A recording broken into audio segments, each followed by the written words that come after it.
Good morning. This is Father Stephen Kelly from St. John's Church in Detroit. We're continuing our series of daily morning meditations where we generally look at one or another lessons that are assigned for morning or evening prayer, what is known as the daily office lectionary. And I thought that for today, Tuesday morning, we would take a look at the lesson that's assigned from the book of the prophet Isaiah. Now remember, Isaiah is referred to as one of the major prophets, not just because of the size of the text, right? There's a whole lot of information, a whole lot of text, a whole lot of chapters in the book of the prophet Isaiah, but because of the importance of the message that he is giving as an oracle of God to the people of Israel. Scholars have tried to kind of talk about 1, 2, and 3 Isaiah, that there was different time periods where this book was written and then compiled together. We'll leave that to the scholars if that's helpful. But the message is so vitally important because we hear how God is dealing with his people Israel during a time period where they're going to be conquered. And it's because of their unfaithfulness that God allows that to happen. They're not keeping the covenant, the relationship that they have promised that they would keep with God. We know God is faithful, but the people were not. And so it's talking about the reasons why, and then it talks about their time in this diaspora, this time of exile, and how it is that they're to continue to live in a relationship with God among a strange people, people who are not members of the covenant. And then, of course, about God's promises to send them back to the promised land, and ultimately his promise to send them a Messiah, which is so important for us as members of the new covenant who know that that Messiah, of course, is Jesus Christ. So today we got interesting. I want you to hear something. At the very beginning, you're going to hear a name, but don't get caught up on something that it's going to sound deceptive, but we're going to talk about a little bit about the translation, okay? Chapter 14, beginning at verse number 12. How art thou fallen from heaven, O Lucifer, son of the morning? How art thou cut down to the ground, which didst weaken the nations? For thou hast said in thine heart, I will ascend into heaven, and I will exalt my throne above the stars of God. I will sit also upon the mount of the congregation in the sides of the north. I will ascend above the heights of the clouds. I will be like the Most High. Yet thou shalt be brought down to hell, to the sides of the pit. They that see thee shall narrowly look upon thee and consider thee, saying, Is this the man that made the earth to tremble and did shake kingdoms? That made the world as a wilderness and destroyed the cities thereof, that opened not the house of his prisoners. All the kings of the nations, even all of them, lie in glory, every one in his own house.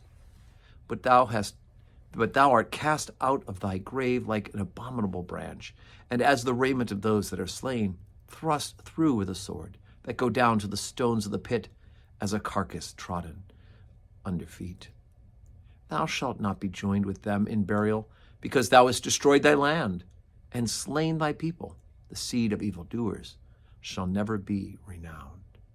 Okay, so you heard right at the beginning where he refers to Lucifer, and our mind immediately goes to that title as one of the titles for the devil, right? Lucifer literally means light bearer, and it is a title that's given to the fallen angel, to Satan. But it's interesting. This is why we need to read these things in context and do our research if it's something like this, because he goes on in the rest of the lesson. He's talking about what sounds like some sort of a mighty earthly king, whereas he says, son of the morning, come down, weaken the nations, and then he says, I will ascend into heaven, right? Well, we know Satan was a created angel at first, so what is this about?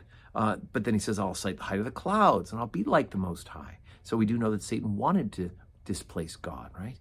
But it doesn't all make sense as what we generally think of about Satan as it's revealed to us elsewhere in the Scripture. So it helps for us to go ahead and take out another translation of the Bible, perhaps look up a biblical commentary. When I started reading this again, I pulled out my Revised Standard Version, not the New Revised, but the Revised. And I went to the same chapter 14, beginning at verse 12, and here's a bit more modern translation.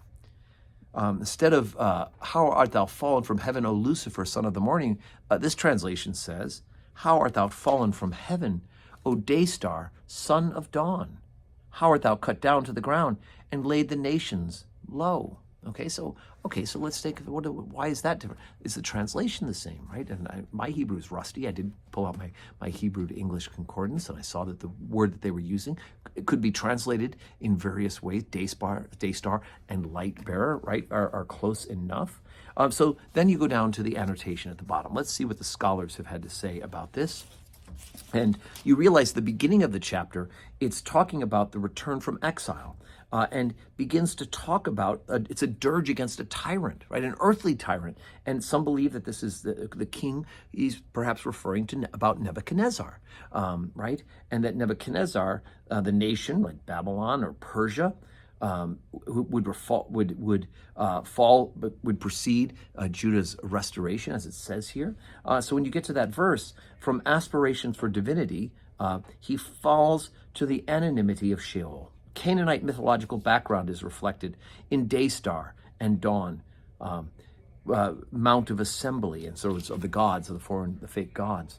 And then also, Most High is a title applied to Baal Shananim. So see, it helps for us to know this background, do a little bit of research to see that, in fact, what Isaiah is talking about isn't necessarily about the fallen angel, but in fact about what is happening to Israel through one whose title in this Canaanite distortion of the truth, of their belief.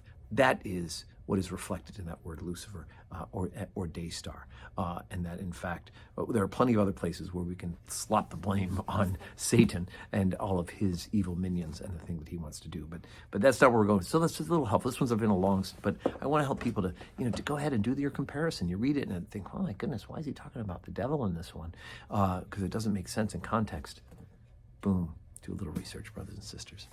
So today's Tuesday, 12:15 Holy Communion, and 5 o'clock evening prayer. And God willing, we'll see you in church.